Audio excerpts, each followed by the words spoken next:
Is there demand for script consultants related to specific illnesses like schizophrenia?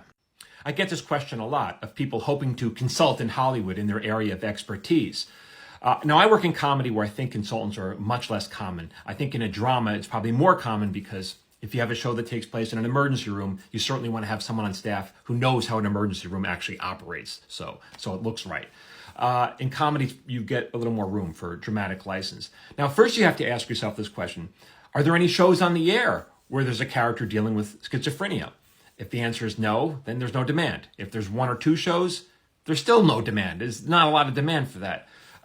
And chances are, if that show is on the air, the person who wrote it knows a lot about that subject matter. Maybe they have someone in their family who's dealing with schizophrenia, or maybe, and if they don't have the answer to something, it's not too hard to call a doctor or ask someone close to them that knows something about schizophrenia so you can get an accurate answer. If not, maybe they hire someone full time. But again, then that job is already filled. There's no demand because someone already has that job.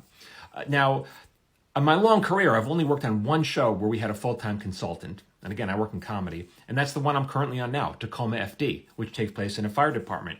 And that's only because the showrunners really wanted to have that sense of authenticity. So one of the showrunners is related to a career firefighter. So Cousin Bill. So Cousin Bill is our consultant. He sits in with the writers.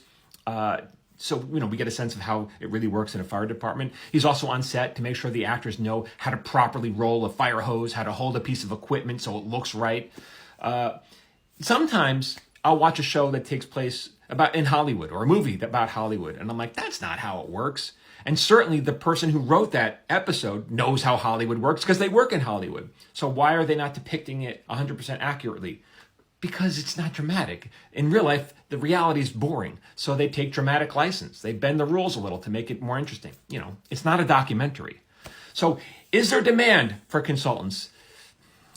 Not really. It's whoever's writing the show, they already have someone. It's easy enough to find someone. Sorry to break your heart, but you're going to have to pick another dream. For more on what it's like to be a television writer in Hollywood, keep following me here at Michael Jamin Writer.